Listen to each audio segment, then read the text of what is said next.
എല്ലാവർക്കും മറ്റൊരു സ്റ്റോറിയിലേക്ക് സ്വാഗതം. അങ്ങനെ ഇഷിത ഡോക്ടർ വിക്രത്തിൻ്റെ കാലിൽ കയറിയ ആ ഒരു ബുള്ളറ്റ് എടുക്കുന്നു.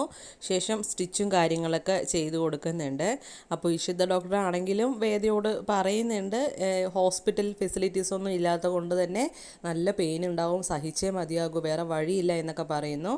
അപ്പോൾ ഇഷിത ഡോക്ടർ ചെയ്യേണ്ട കാര്യങ്ങളൊക്കെ ചെയ്തു കൊടുക്കുന്നുണ്ട്. അതേസമയം വേദയാണെങ്കിൽ വിക്രത്തിനെ തലോടി കൊടുത്ത് മുടിയൊക്കെ ഇങ്ങനെ തലോടി കൊടുത്തിട്ട് മാക്സിമം ഇങ്ങനെ സപ്പോർട്ട് ചെയ്ത് ഇങ്ങനെ പിടിക്കുന്നുണ്ട് കേട്ടോ വിക്രത്തിനെ. വിക്രം ആണെങ്കിൽ വേദനിച്ച് സഹിക്കാൻ വയ്യാതെ കരഞ്ഞ് കിടക്കുകയാണ്. അപ്പോൾ വേദ എല്ലാ സപ്പോർട്ടും ചെയ്തു കൊടുക്കുന്നുണ്ട് വിക്രത്തിനാണെങ്കിലും. അങ്ങനെ എല്ലാ കാര്യങ്ങളും വിക്രത്തിൻ്റെ ഏകദേശം ഓക്കെ ആക്കി കൊടുക്കുന്നു. അപ്പോൾ ഇഷിത ഡോക്ടറാണെങ്കിലും വേണ്ട മെഡിസിൻസും കാര്യങ്ങളൊക്കെ പ്രിസ്ക്രിപ്ഷനിൽ എഴുതി കൊടുക്കുന്നുണ്ട് വേദയ്ക്ക്. അപ്പോൾ വേദ അതെല്ലാം വാങ്ങിക്കുന്നു. എന്നിട്ട് വേദ നടന്ന കാര്യങ്ങളെല്ലാം ഇഷിത ഡോക്ടർക്ക് പറഞ്ഞു കൊടുക്കുകയാണ്. കാരണം വിക്രം നിരപരാധിയാണ്, ഇത് പെടുത്തിയതാണ് എന്നുള്ള കാര്യങ്ങളെല്ലാം തന്നെ ഇഷിത ഡോക്ടറായിട്ട് സംസാരിക്കുന്നതൊക്കെ കാണിക്കുന്നു. ഒരു ഫ്ലാഷ് ബാക്ക് പോലെ നടന്ന സംഭവങ്ങളെല്ലാം കാണിക്കുന്നുണ്ട്. അപ്പോൾ വിക്രം ആ സമയം അവിടെ കിടക്കുകയായിരിക്കും, അങ്ങനെ ഒരു മയക്കത്തിലായിരിക്കും. അപ്പോൾ ഇഷിത ഡോക്ടറാണെങ്കിലും വേദയോട് ചോദിക്കുകയാണ്, ഇനി എന്താണ് നിൻ്റെ പ്ലാന് എന്നിങ്ങനെ ചോദിക്കുമ്പോൾ വേദയാണെങ്കിലും പറയാണ്, വിക്രത്തെ എങ്ങനെയെങ്കിലും കുറച്ച് നാൾ മാറ്റണം, ആ ഒരു കേസ് തെളിയുന്നത് വരെ ആ പയ്യനെ കൊന്നത് വിക്രം അല്ല എന്ന് എനിക്ക് തെളിയിക്കണം. എന്നതിന് ശേഷം മാത്രമേ വിക്രത്തിനെ പുറത്തു കൊണ്ടുവരാൻ സാധിക്കുള്ളൂ, ഇല്ലെങ്കിൽ വിക്രത്തിൻ്റെ ജീവന് തന്നെ അത് ആപത്താണ് എന്നൊക്കെ പറയും. ഞാനാണെങ്കിൽ വിക്രത്തിനെ വിട്ട് മാറി നിന്നത് പോലും അവരുടെ ജീവൻ രക്ഷിക്കാനും വിക്രത്തിൻ്റെ വീട്ടുകാർക്കും വേണ്ടിയാണ്. അപ്പോൾ അതെല്ലാം ഞാൻ ചെയ്തിട്ട് ഇങ്ങനെയൊക്കെ സംഭവിച്ചതിലാണ് എനിക്ക് തീരെ സഹിക്കാൻ പറ്റാത്തത്. ഞാൻ ചെയ്തതൊക്കെ വെറുതെയായി. ഇപ്പോൾ കണ്ടില്ലേ, വിക്രത്തിൻ്റെ ജീവൻ തന്നെ ആപത്തിലേക്ക് പോയില്ലേ, ഞാൻ അവിടെ എത്തിയില്ലായിരുന്നെങ്കിൽ എന്താകുമായിരുന്നു അവസ്ഥ എന്നുള്ള കാര്യങ്ങളൊക്കെ പറയുന്നു. അപ്പോൾ ഇഷിതയാണെങ്കിലും ചോദിക്കുന്നുണ്ട്, ഇനിയിപ്പോൾ എവിടെ വിക്രത്തിനെ മാറ്റി നിർത്തും എന്നുള്ള കാര്യം ചോദിക്കുമ്പോൾ വേദയാണെങ്കിലും പറയാണ്, അത് എൻ്റെ വീട്ടിൽ തന്നെ ഞാൻ എൻ്റെ മുറിയിൽ കൊണ്ടുപോകാനാണ് ഞാൻ തീരുമാനിച്ചിരിക്കുന്നത് എന്ന് പറയുമ്പോൾ ഇഷിത പറയും, അല്ല അത് ഈ സമയത്ത് കൊണ്ടുപോയാൽ അതൊരു പ്രശ്നമാവില്ലേ എന്ന് ചോദിക്കുമ്പോൾ വേദ പറയുകയാണ്, അത് ആരും അറിയില്ല, ഞാൻ എൻ്റെ റൂമിൽ തന്നെ എങ്ങനെയെങ്കിലും മാനേജ് ചെയ്തോളാം, ഏതായാലും ഈ മരുന്നൊക്കെ ഞാൻ കൊടുക്കാം വിക്രത്തിന്, അപ്പോൾ കഴിക്കേണ്ട ഫുഡൊക്കെ എങ്ങനെയൊക്കെയാണ് എന്ന് ചോദിക്കുമ്പോൾ വേണ്ട കാര്യങ്ങളെല്ലാം തന്നെ ഇഷിത ഡോക്ടർ വേദയ്ക്ക് പറഞ്ഞു കൊടുക്കുന്നു. അങ്ങനെ വേദ വിക്രത്തിനെയും കൊണ്ട് വീട്ടിലേക്ക് പോകാനായിട്ട് തീരുമാനിക്കുകയാണ്. അപ്പോൾ വിക്രത്തിനെ കാറിലേക്ക് കയറ്റാനൊക്കെ ഇഷിത ഡോക്ടറും ഹെൽപ്പ് ചെയ്യുന്നു.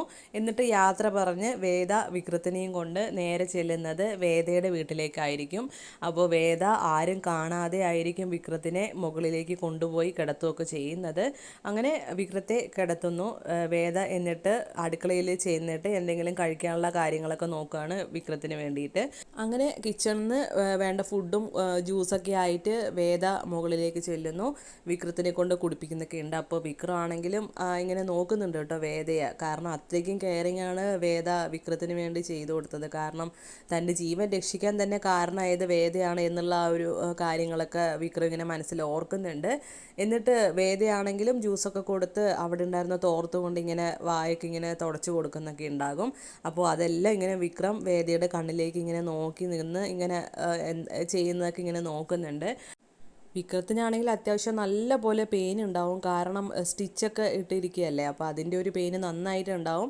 വേദയായിരിക്കും സഹായിക്കുന്നത്. അപ്പോൾ വിക്രത്തിനാണെങ്കിലും വാഷ്റൂമിൽ പോകാനാണെങ്കിൽ പോലും വേദയാണ് ഇങ്ങനെ തോളിലേറ്റി ഇങ്ങനെ കൊണ്ടുപോകുന്നത്. അതുപോലെ തന്നെ വാഷ്റൂമിലൊക്കെ പോയി വന്നു കഴിഞ്ഞതിന് ശേഷം വിക്രത്തിൻ്റെ ഡ്രസ്സും കാര്യങ്ങളൊക്കെ മേലൊക്കെ ഒന്ന് തുടച്ച് കൊടുത്ത് കാലൊക്കെ ഒന്ന് ഇങ്ങനെ ചൂടുവെള്ളത്തിൽ മുക്കി തോർത്തുകൊണ്ട് തുടച്ച് നല്ല വൃത്തിയാക്കി കൊടുത്തതിന് ശേഷം ഡ്രസ്സും കാര്യങ്ങളൊക്കെ ചേഞ്ച് ചെയ്ത് കൊടുക്കുന്നത് വേദ തന്നെ ആയിരിക്കും.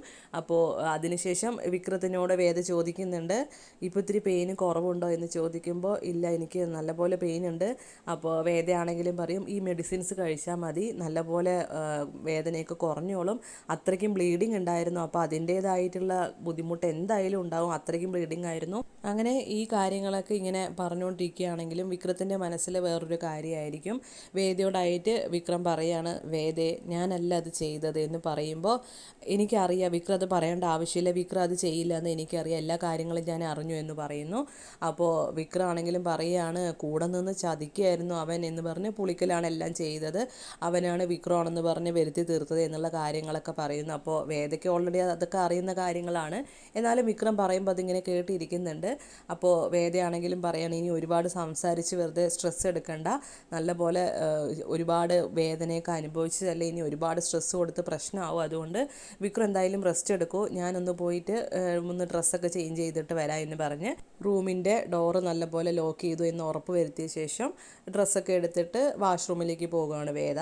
അപ്പോൾ വിക്രം ആണെങ്കിൽ നടന്ന കാര്യങ്ങളൊക്കെ ഇങ്ങനെ എല്ലാം ആലോചിക്കുന്നുണ്ട്. കാരണം വേദ അത്രയ്ക്കും ആ സമയത്ത് തന്നെ തനിക്കൊരു ആപത്ത് വന്നപ്പോൾ ഓടി എത്തി എന്നുള്ള കാര്യങ്ങളും എല്ലാം ഇങ്ങനെ വേദയുടെ കെയറിങ്ങും എല്ലാം ഇങ്ങനെ വിക്രം ഓർക്കുന്ന ആ ഒരു സന്ദർഭമൊക്കെ കാണിക്കുന്നുണ്ട്. അപ്പോൾ വിക്രത്തിൻ്റെ മനസ്സിൽ അത്രയ്ക്കും വേദയോടുള്ള ആ ഒരു ആത്മബന്ധം കൂടി വരികയാണ്. അപ്പോൾ അങ്ങനെ ആലോചിച്ചുകൊണ്ടിരിക്കുന്ന സമയത്ത് വേദ ഡ്രസ്സെല്ലാം ചേഞ്ച് ചെയ്ത് ഇങ്ങനെ വരുന്നു. അപ്പോൾ വിക്രത്തിനോടായിട്ട് ചോദിക്കുകയാണ്, എന്താണ് ഭയങ്കര ആലോചനയാണല്ലോ എന്നിങ്ങനെ പറയുമ്പോൾ വിക്രം ആണെങ്കിലും പറയുന്നുണ്ട്, എങ്ങനെ ആലോചിക്കാതിരിക്കും, നീ വന്നില്ലായിരുന്നെങ്കിൽ എൻ്റെ അവസ്ഥ എന്തായിരിക്കും എന്ന് ഞാൻ ആലോചിക്കുകയായിരുന്നു, വാസവൻ്റെ വെടിയേറ്റ് മരിക്കേണ്ട ആളായിരുന്നു ഞാൻ എന്നൊക്കെ പറയുന്നു. അപ്പോൾ വേദയാണെങ്കിലും പറയാണ്, അതൊക്കെ കഴിഞ്ഞ കാര്യമല്ലേ, എന്തായാലും ഞാൻ ആ സമയത്ത് അവിടെ എത്തിയില്ലേ, ഇനിയിപ്പോൾ വിക്രം അതൊന്നും ഓർത്ത് വെറുതെ ഇനിയിപ്പോൾ മനസ്സ് വിഷമിപ്പിക്കേണ്ട, നമുക്ക് ഇനി എന്ത് ചെയ്യണം എന്നുള്ള കാര്യങ്ങൾ ആലോചിച്ചാൽ മതി, എത്രയും പെട്ടെന്ന് ഈ കേസ് എനിക്ക് തെളിയിക്കണം എന്നൊക്കെ ഇങ്ങനെ പറയുന്നു. ഈ സമയം വിക്രം പറയാണ്, വേദേ ഞാനൊരു കാര്യം ചോദിച്ചോട്ടെ? ചോദിച്ചോളെ, എന്താണ് വിക്രം എന്നിങ്ങനെ പറയുമ്പോൾ, ശരിക്കും എന്താണ് എന്നോടുള്ള പ്രശ്നം, എന്നെ ശരിക്കും നീ എന്തിനാണ് അവോയ്ഡ് ചെയ്തത് വേദേ? എന്നോട് ഇത്രയൊക്കെ സ്നേഹം ഉണ്ടായിട്ടും എന്തുകൊണ്ടാണ് അന്ന് അങ്ങനെയൊക്കെ സംസാരിച്ചത്? ആരുടെയെങ്കിലും ഭീഷണിയുടെ പുറത്താണോ നീ ഇങ്ങനെയൊക്കെ ചെയ്തത്? കാരണം എന്നോട് അത്രയ്ക്കും സ്നേഹമുള്ളത് കൊണ്ടല്ലേ നീ എൻ്റെ ജീവൻ രക്ഷിച്ചത്. അപ്പോൾ വേദയാണെങ്കിലും പറയുകയാണ്, വിക്രം നമുക്കിപ്പോൾ ഇത് പറയാൻ പറ്റിയ ഒരു സമയമല്ല, ഇപ്പോൾ വിക്രം നല്ലപോലെ റെസ്റ്റ് എടുക്കുക, മൈൻഡ് നല്ല റിലാക്സ് ആക്കേണ്ട സമയമാണ്. ഏതായാലും നമുക്ക് ഇത്രത്തോളം എത്തിയെന്ന് പറഞ്ഞ് നമുക്ക് ദൈവത്തോട് നന്ദി പറയാം. ഇനിയുള്ളത് നമുക്ക് എല്ലാം ഓക്കെ ആക്കണം. ഇനി ഞാൻ വിക്രത്തിൻ്റെ കൂടെ ഉറപ്പായിട്ടും ഉണ്ടാവും, വിക്രം ഒന്നുകൊണ്ടും വിഷമിക്കരുത്. ഞാൻ അങ്ങനെയൊക്കെ ചെയ്തിട്ടുണ്ടെങ്കിൽ അതിനൊരു കാരണം ഉണ്ടായിരുന്നു, പക്ഷെ അതിപ്പോൾ ഞാൻ പറയില്ല, സമയമാകുമ്പോൾ ഞാൻ എന്തായാലും വിക്രത്തിനോട് പറയും എന്നൊക്കെ പറഞ്ഞ് വിക്രത്തിനോട് റെസ്റ്റ് എടുക്കാനായിട്ട് പറയുന്നു. അങ്ങനെ വിക്രത്തിനെ കിടത്തി പുതപ്പൊക്കെ ഇങ്ങനെ പുതച്ചു കൊടുക്കുന്നുണ്ട് കേട്ടോ വിക്രത്തിന് ഉറങ്ങാനായിട്ട്. ടാബ്ലറ്റൊക്കെ കൊടുത്തു, അങ്ങനെ അതൊക്കെ കുടിച്ചതിന് ശേഷം ഉറങ്ങാനായിട്ട് ഇങ്ങനെ പുതച്ചു കൊടുക്കുന്നു. അപ്പോൾ വേദ നീ ഉറങ്ങുന്നില്ല എന്ന് ചോദിക്കുമ്പോൾ, ഇല്ല ഞാൻ എന്തായാലും കുറച്ച് കഴിഞ്ഞിട്ട് ഉറങ്ങുള്ളൂ, വിക്രത്തിൻ്റെ മുറിവൊക്കെ നല്ലോണം ഉള്ളതല്ലേ, അപ്പോൾ എന്തായാലും ഞാൻ വിക്രം ഉറങ്ങിക്കഴിഞ്ഞിട്ട് ഉറങ്ങുള്ളൂ എന്ന് പറയുമ്പോൾ, അല്ല നീ ഉറങ്ങിക്കോ എന്ന് പറയുമ്പോൾ, ശരി ഞാൻ ഉറങ്ങിക്കോളാം എന്നൊക്കെ പറഞ്ഞ് വേദയാണെങ്കിൽ പറയുന്നുണ്ട്. എന്നിട്ട് വിക്രത്തിൻ്റെ അരികിൽ തന്നെ ഇങ്ങനെ ഇരിക്കുന്നുണ്ട് കേട്ടോ. വിക്രം ആണെങ്കിൽ ആ ഒരു മെഡിസിൻ്റെ അതുകൊണ്ടും അതുപോലെ തന്നെ ഭയങ്കര ഒരു ക്ഷീണം കാരണം വിക്രം ഉറങ്ങുന്നുണ്ട്.